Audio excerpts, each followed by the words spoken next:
What is going on, everybody? ZyoniK here, and in today's video, we're going to give you guys a quick look at what Sandslash can do in Go Battle League. As tomorrow, Sunday the 13th of March, we are going to be having Community Day for Sandshrew. So Alolan Sandshrew and Kanto, which means we get two unique evolutions with unique moves. Kanto Sandslash is going to be getting Night Slash, and Alolan Sandslash is going to be getting Shadow Claw. Now, while it may not seem that exciting, as we have seen these Pokemon a lot, and you guys may already have the shinies, these Pokemon actually have some play in Go Battle League and have great potential, especially the Kanto one in Great League for Open GBL. So let me know down in the comments what you guys think about this Community Day, and be sure to evolve. Now, before we do dive into some of the matchups that they have on the meta, this is a graphic made by PvPoke.com, so huge shout out to them. This is going to be the IVs that you guys ideally want to have. There are some very cool breakpoints with these Pokemon as well. Swag Tips did a video on that. I'll share that down in the description if you guys want to go check that out.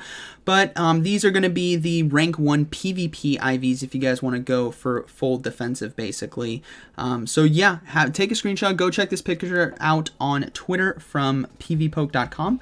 Huge shout out to them, and let's go ahead and dive back into it. Okay, so we have Sandslash getting Night Slash, which is very cool. This Pokemon already has access to Mudshot as a fast move in Metal Claw, but Mudshot's going to be the one we use.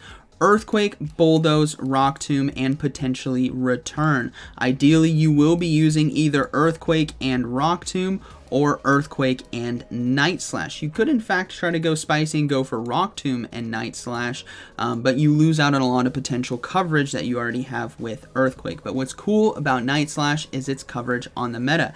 As we can see in this quick summary breakdown, it's beating a lot of those tanks, and rightfully so. Mudshot and Earthquake can handle the Bastiodon, Galarian Stunfisk, Umbreon, Nidoqueen Shadow, and Sableye. This importantly, Sableye and Galarian Stunfisk is a very common core that we do see in the Great League. So having the ability to take that out. Plus, if we take a look at some of its losses, maybe like something like Defense Form Deoxys right here.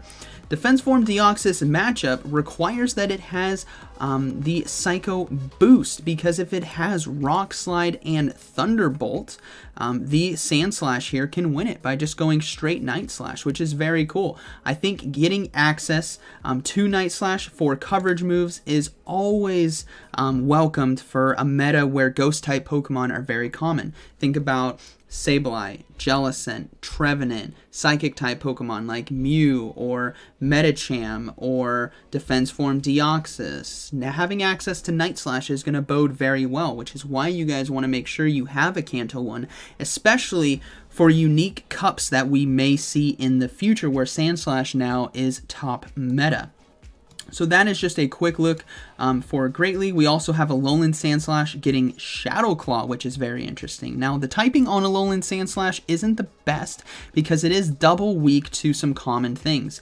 Ice Steel is double weak to fighting and double weak to fire, which is very common in this meta, and also weak to ground, but the fighting more so common. Fire, we'll see that in maybe Talonflame more commonly, but fighting type moves are honestly everywhere, which you got to be careful of. But Shadow Claw gives it a unique opportunity to handle some Pokemon and do neutral damage to some Pokemon like Azumarill, for example, with fast move damage, or Walrein, for example, because they would be resisting the Powder Snow that would typically be run on a Alolan Sandslash. Now, your charge moves are still the same. You have access to Ice Punch, Bulldoze, and Gyro Ball. You could go for Blizzard, but honestly, Ice Punch is just going to do just fine. So you want Ice Punch and Bulldoze, or Ice Punch and Gyro Ball.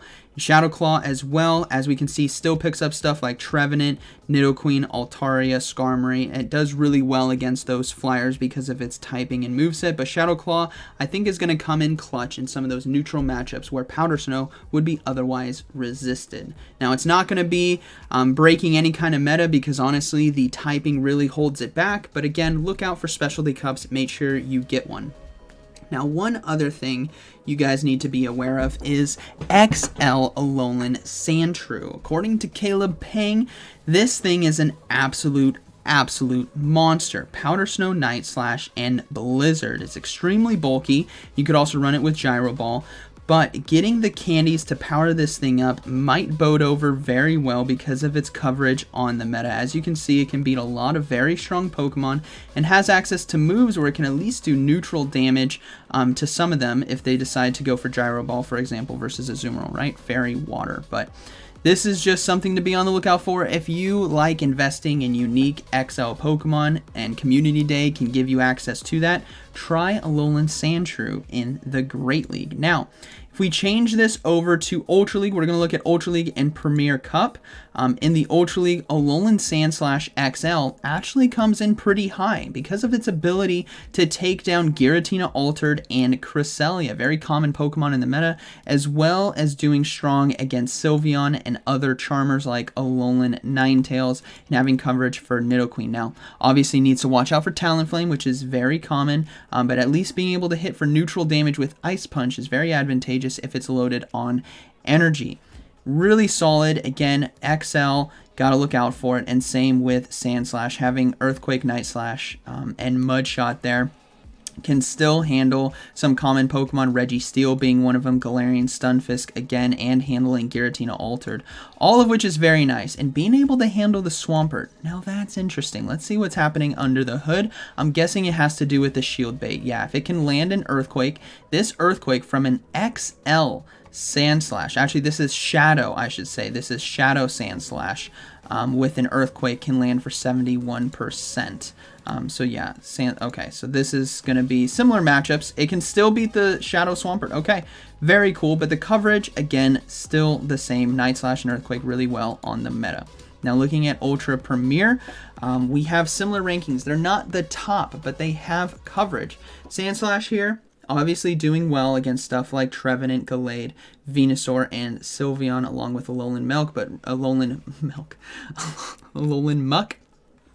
But needs to watch out for those fighters and fire. So Charizard and Escavalier, for example. Escavalier having access to counter. And with Sandslash here, does really well against the poisons, obviously. So Muck, Alolan Muck, and Nidoqueen because of its typing. Gengar as well because of Night Slash.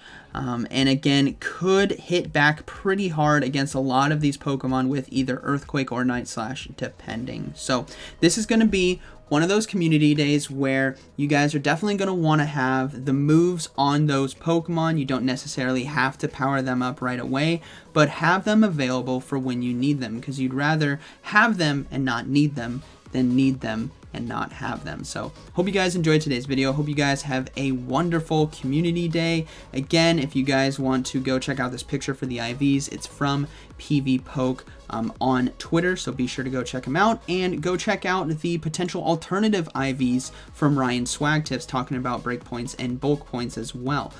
So yeah, like always, thank you for watching, and I'll see you in the next one.